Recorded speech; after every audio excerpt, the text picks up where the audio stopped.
الرجيم بسم الله الرحمن الرحيم والصلاة والسلام على أشرف الخلائق أجمعين محمد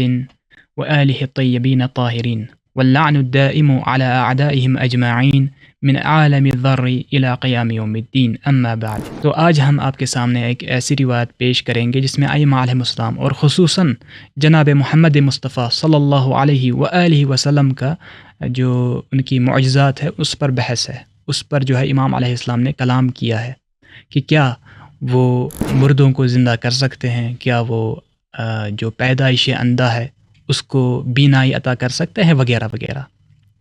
تو آئیے دیکھتے ہیں مرآت العقول جو کہ کتاب الکافی للکلینی رحمۃ اللہ تعالی علیہ کی شرح ہے، جس کو علامہ مجلسی رحمۃ اللہ تعالی علیہ نے شرح کیا ہے اور اس پر احادیث کی تحکیم بھی لگائی ہے۔ تو یہ مرآت العقول ہے فی شرح اخبار آل رسول علامہ مجلسی رضوان اللہ تعالی علیہ کی، اس میں جلد نمبر 6 ہے، الجزء السادس صفحہ نمبر 19۔ اس میں کہتے ہیں تیسری حدیث ہے عن ابی بصیر، اور کہتے ہیں سند جو ہے اس کی حسن ہے، الحدیث الثالث حسن، تو تیسری حدیث اس کی سند حسن ہے۔ آئیے دیکھتے ہیں عن ابی بصیر رحمۃ اللہ علیہ، عن ابی بصیر کی، ابی بصیر سے روایت ہے، وہ کہتے ہیں قال، انہوں نے کہا میں دخلت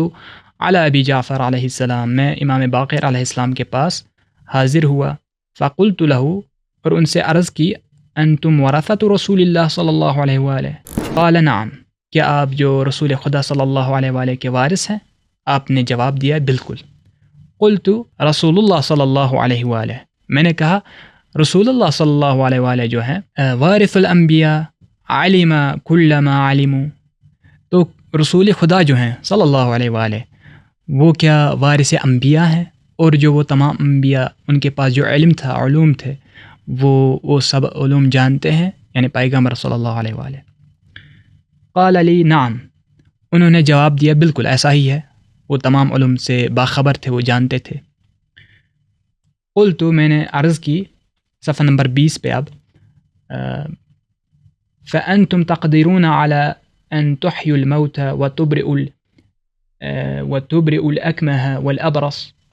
تو میں نے عرض کی تو کیا آپ مردوں کو زندہ کر سکتے ہیں، اس کی قدرت ہے آپ میں، اور کیا آپ جو پیدائشی جو نابینا ہو اس کو بینائی دے سکتے ہیں، اور اسی طرح سے جو مبروس ہو، جس کو کوڑ کی بیماری ہو یا مرض ہو، اس کو آپ شفا یاب کر سکتے ہیں۔ قال نعم، انہوں نے جواب دیا بالکل ہم کر سکتے ہیں۔ بإذن اللہ، یہاں پہ قید لگائی ہے بإذن اللہ کی، اللہ کے اذن سے ہم یہ تمام امور جو تم نے ذکر کیے اس کو انجام دے سکتے ہیں۔ ثم قال علی، پھر اس کے بعد مجھ سے مخاطب ہو کر فرمایا، ادن منی، کہ قریب آؤ، یا ابا محمد، اے ابو محمد، یعنی ابو بصیر کی جو کنیت ہے۔ فدنوت منہ، تو میں ان کے قریب گیا،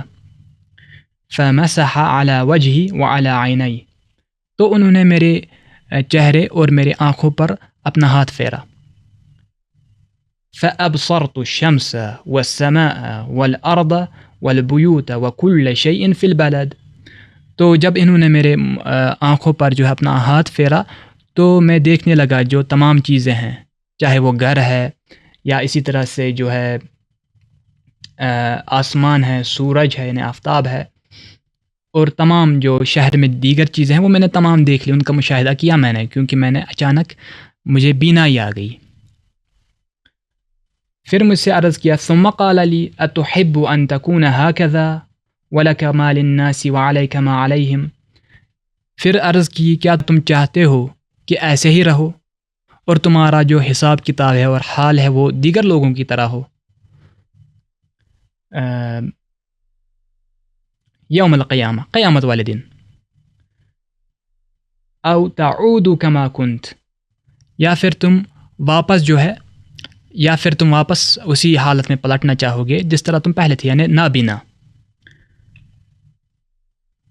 وَلَكَ الْجَنَّةَ خَالِصًا، لیکن اگر تم واپس پلٹو اور نابینا ہی رہو تو تمہارے لیے خاص اس کا ثواب ہوگا،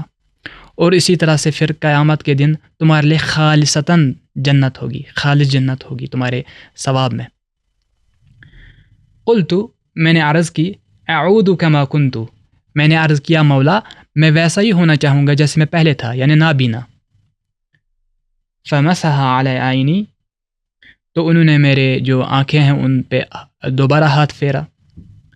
فعدت کما کنت، تو میں ویسا ہی ہو گیا جیسے میں پہلے تھا، یعنی نابینا۔ قال فحدثت ابن ابی عمیر بهذا، تو میں نے یہی حدیث، پھر کہتے ہیں ابو بصیر، میں نے یہی حدیث جناب ابن ابی عمیر کو سنائی۔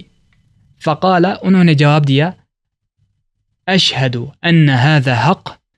انہوں نے کہا میں گواہی دیتا ہوں کہ یہ اسی طرح سے یہ بات حق ہے جو تم نے مجھے قصہ واقعہ سنایا ہے۔ کما ان النہار حق، جیسا کہ یہ دن جو تم دیکھ رہے ہو جس طرح سے یہ حق ہے، جس طرح اس میں کوئی شک نہیں، جس طرح سے یہ بالکل لا ریب ہے، اسی طرح سے یہ معجزہ، یہ تم نے کرامت جو مجھے سنائی ہے جناب ابو جعفر محمد باقر علیہ الصلاۃ والسلام کی، یہ اسی طرح سے حق ہے۔ تو اس سے ہمیں پتہ چلتا ہے کہ ائمہ اور خصوصاً پیغمبر اکرم صلی اللہ علیہ وآلہ معتبر حدیث کے مطابق، یہ تو ایک حدیث ہے، اس کے علاوہ ہمارے پاس بہت زیادہ احادیث ہے جس سے یہ ثابت ہوتا ہے کہ یہ تمام امور جو مردہ زندہ کرنا ہے، بینائی عطا کرنا ہے، یہ ان کی قدرت میں ہے باذن اللہ۔ وہ تمام امور کو انجام دے سکتے ہیں باذن اللہ، اللہ کے اذن سے باہر کچھ بھی نہیں ہے۔ تو اسی طرح سے ہم آگے بھی آپ کو اسی طرح سے دیگر جو ہے احادیث آپ کی خدمت میں پیش کریں گے دیگر موضوعات پر بھی۔ تو تب تک کے لیے والسلام علیکم ورحمۃ اللہ وبرکاتہ۔ یا علی مدد۔